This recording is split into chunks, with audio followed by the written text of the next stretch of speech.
Bueno, 9 de la mañana en punto, nos metemos en la primera entrevista de esta jornada. Levantada la emergencia sanitaria, el Sindicato Médico del Uruguay pide volver a los 15 minutos de consulta en las mutualistas.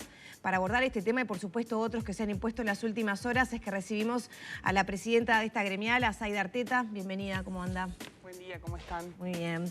Bueno, 15 minutos de consulta parece muy poquito, ¿no? ¿Qué tiempo se está trabajando ahora desde la pandemia? Porque este había sido un tema muy negociado, me acuerdo, ¿no? De haberlo cubierto y haber logrado la consulta, o sea, 4 pacientes por hora. ¿Qué pasó con la pandemia? Sí, lo primero es contextualizar un poco en cómo está esto distribuido en el sistema de salud. En ACE, desde 2010, está establecido que se agendan en policlínica 4 pacientes en 1 hora, 8 en 2 horas, o sea que uno calcula promedialmente, esto no quiere decir que vaya a poner un timer, ¿no? Promedialmente que se utilizan o se disponen de 15 minutos para cada persona. En el sector mutual, en realidad esto fue una reivindicación de mucho tiempo. Ustedes no sé si recuerdan, hace muchos años había agendados una persona cada 10 minutos, o sea, 6 pacientes en una consulta de 1 hora o 12 en 2 horas, etcétera, es lo mismo.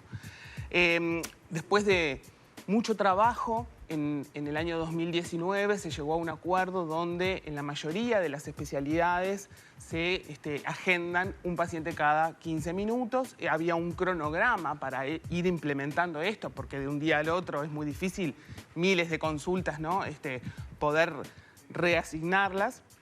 En el medio de la pandemia, en el Consejo de Salario de 2020, tanto las mutualistas como el Poder Ejecutivo solicitaron volver a tener más pacientes agendados en 1 hora por una cuestión de poder sobrellevar ese momento de emergencia sanitaria, que bueno, no vamos a ahondar en qué era, pero bueno, había necesidad. También se colocó la teleconsulta, la consulta telefónica en esos...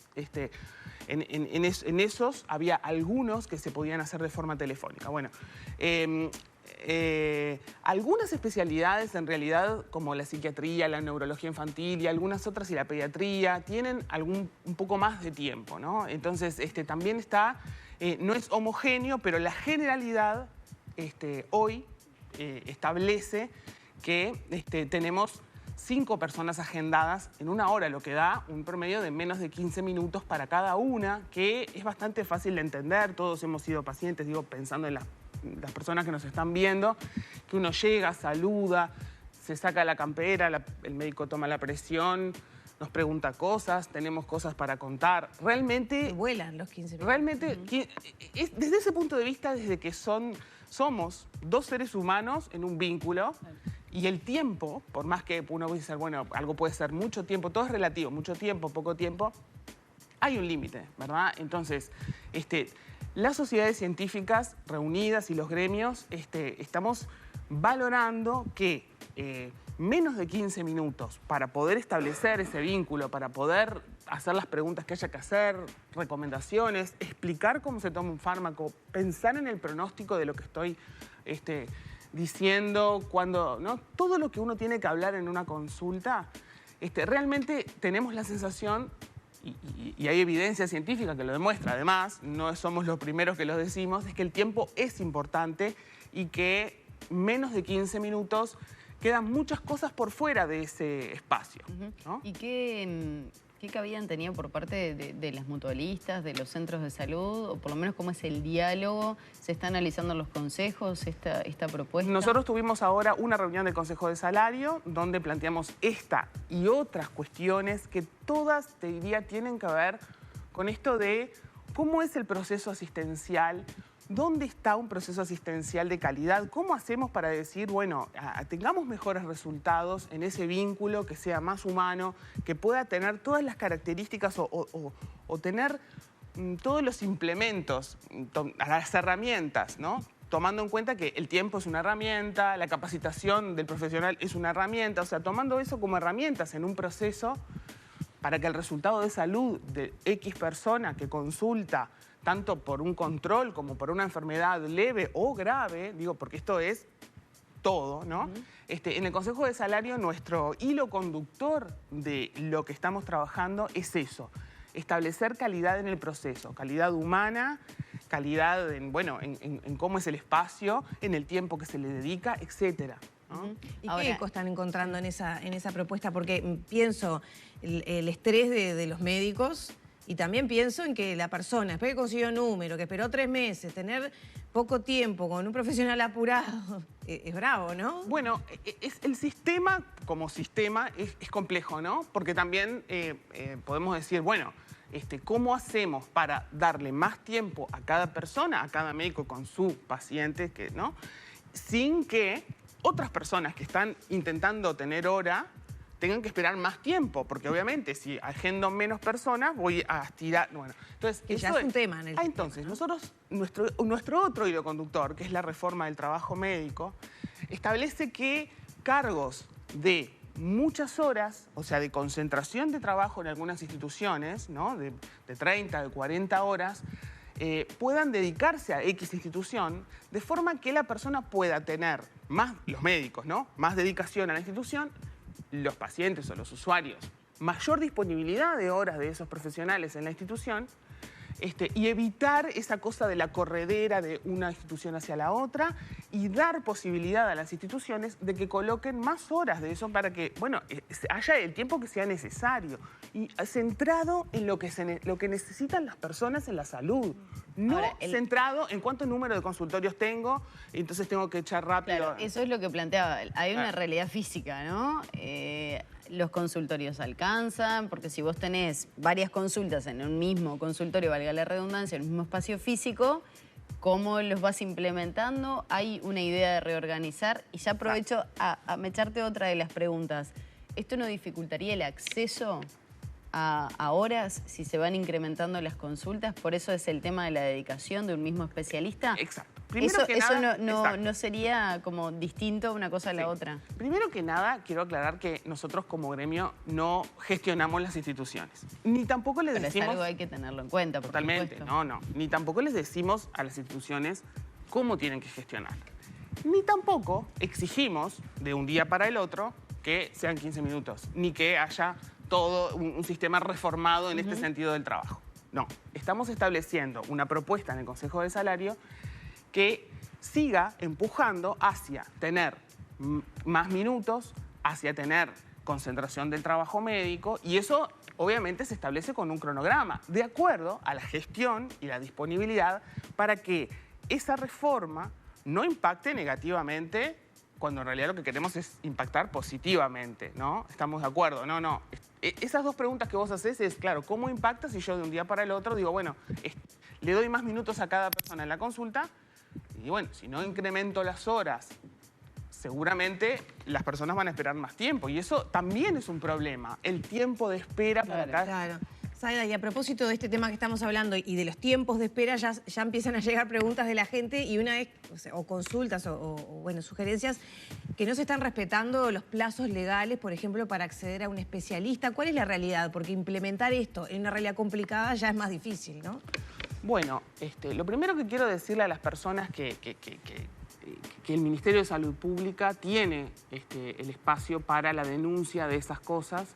Eso es muy importante porque las instituciones se comprometen a determinadas prestaciones y a determinados tiempos. Nosotros sabemos que no es homogéneo, hay una diversidad en eso, pero sí es una queja frecuente de las personas que se asisten a instituciones, tanto mutuales como en ACE, ¿no? En este caso estamos trabajando en el Consejo de Salario Privado, pero también está corriendo la rendición de cuentas y también en realidad hay esperas que hemos denunciado que son realmente, cuesta volver a repetirlas, ¿no? En el sector público y en el sector privado, muchas veces pasa que esas esperas rebasan absolutamente los límites que están establecidos por la normativa. ¿Esperas de cuánto?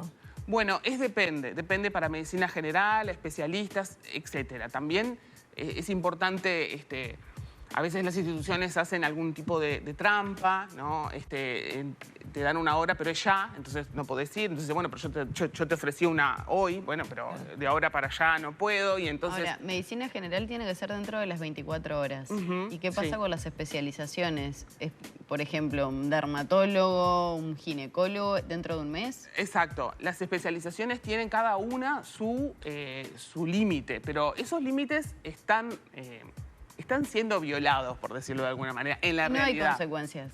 ¿O sí? Bueno, eso sería una pregunta más para el Ministerio de Salud. La normativa la establece el Ministerio de Salud. Nosotros pensamos y sostenemos que cuanto más normativa y fiscalización haya, mejor es, porque obviamente da las garantías a la población y eso también lo estamos solicitando. Por ejemplo, otra cosa que estamos solicitando es que haya un número de médicos en emergencia, en las puertas de emergencia de todo el país, que sea acorde a lo que...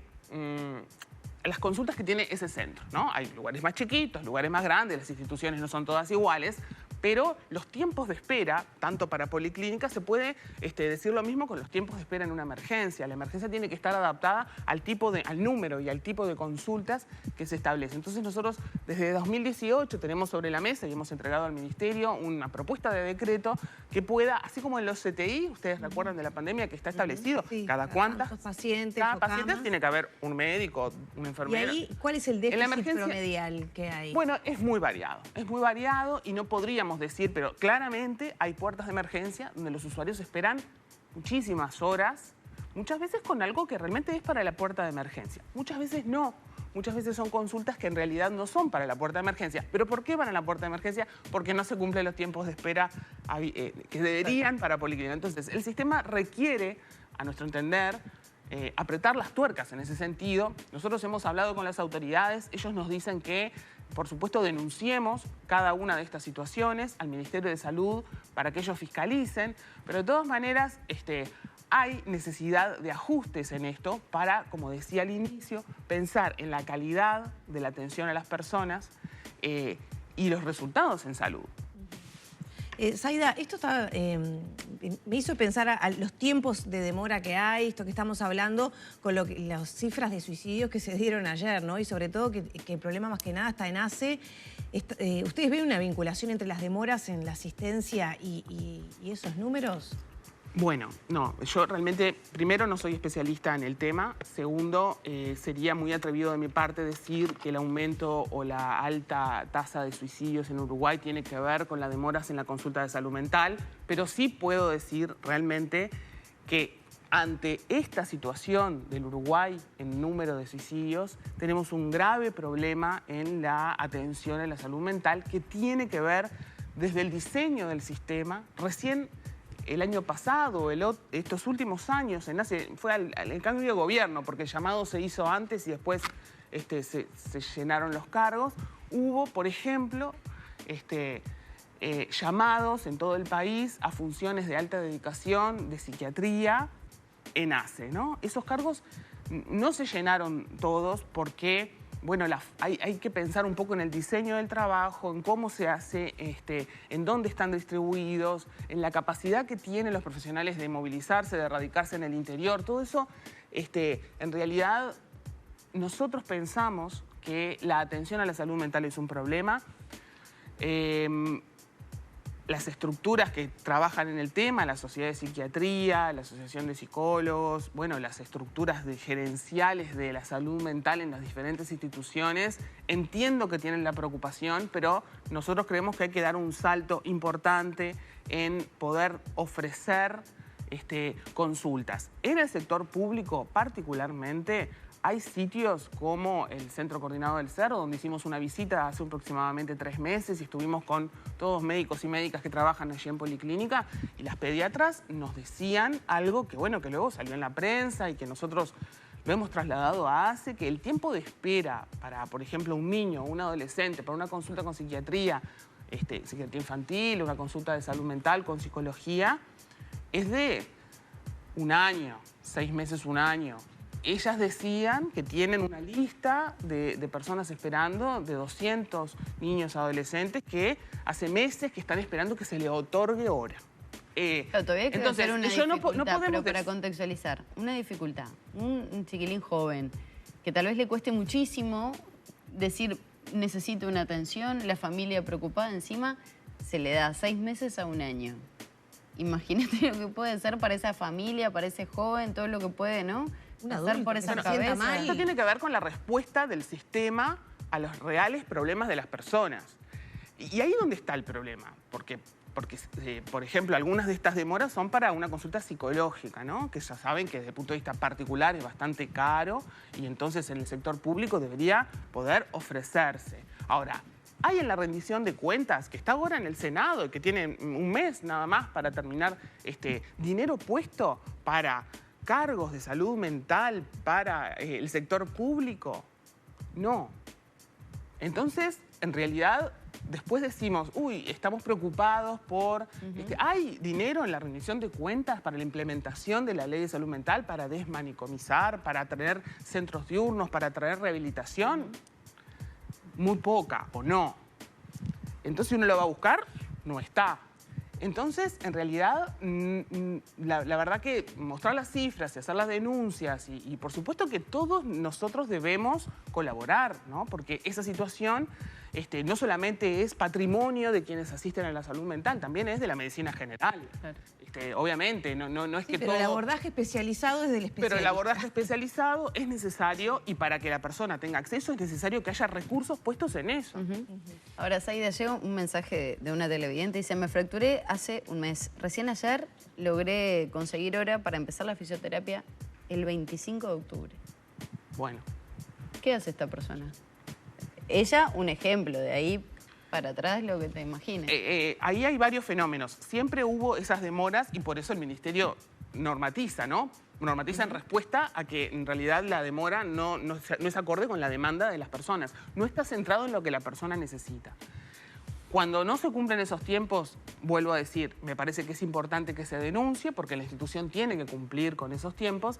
De todas maneras, en realidad, es lo que decía anteriormente, es necesario profundizar la reglamentación de todos los procesos para que esto no suceda. Claro, pero con reglamentación inclusive no se está cumpliendo y seguramente creo que más de un paciente debe haber hecho denuncias y la situación se mantiene. Entonces, ¿qué es lo que falla?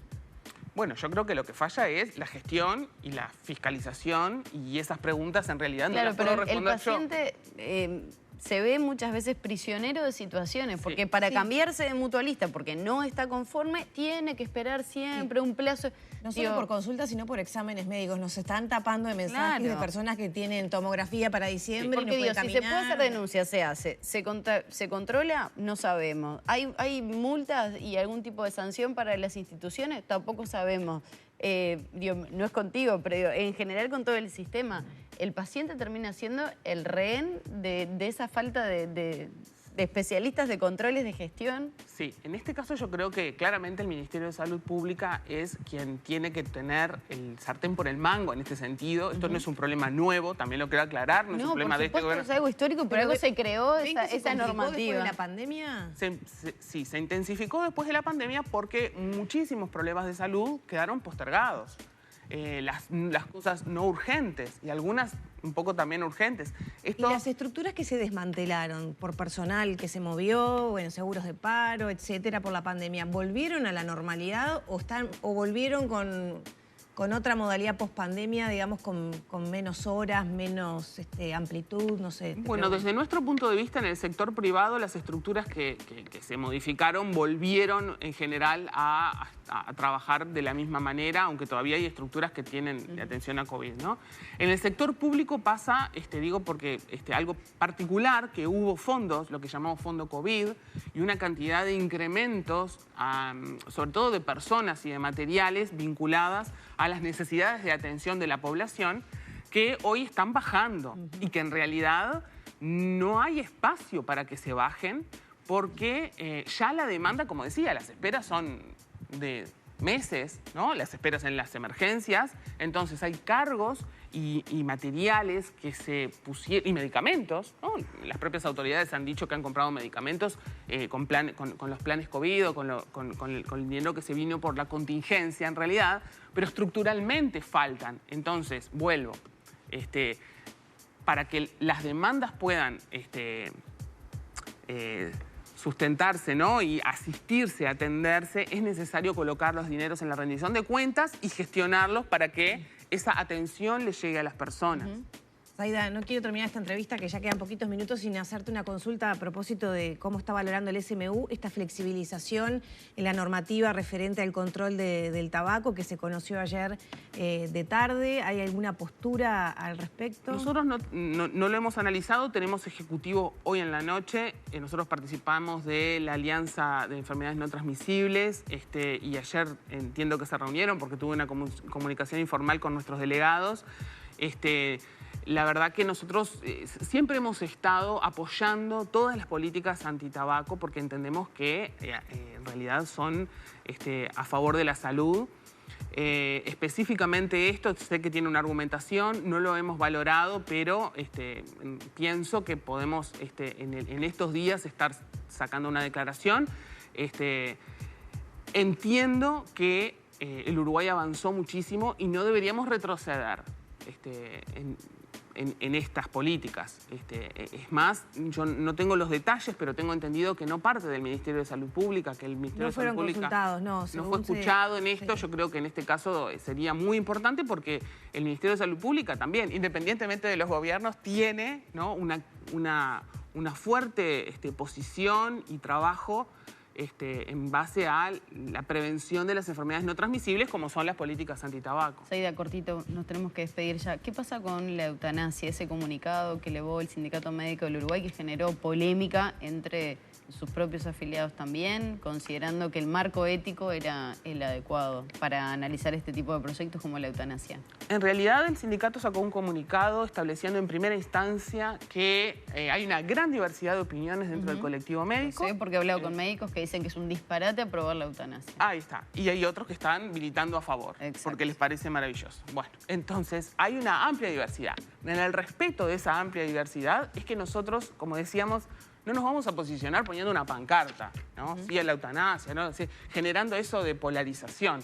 Simplemente diciendo que respetamos a las personas que entienden que es un mecanismo y que debe ser aprobada la ley, y en ese sentido vamos a ayudar en lo que sea necesario para que los colegas que no están de acuerdo no estén, por supuesto, obligados a practicarla. Por eso establecimos que la objeción de conciencia tiene que estar en el proyecto de ley. Y está. Está, y además que no sea ni una falta legal, ¿no?, ni ilegal, ni tampoco esté en el Código de Ética Nacional como una falta ética, porque si no estamos colocando a algunos de nuestros colegas en esa situación que queda entre lo que cree que tiene que hacer y lo que el Código le dice. Por tanto, si se establecen todas esas modificaciones, en realidad lo que creemos es que hay que respetar el derecho a la opinión y a las acciones de algo que en muchos países es una realidad y muchos colegas... Entiendo que, no voy a decir cifras, hicimos varias encuestas, pero muchísimos colegas, al menos la mitad diría yo, sino más de la mitad, les parece correcto y que están dispuestos a hacerlo. Zaida Arteta, muchas gracias por estos minutos. Gracias a ustedes. Cerramos por aquí la charla con la presidenta del Sindicato Médico del Uruguay. Ya son las 9 de la mañana, 23 minutos.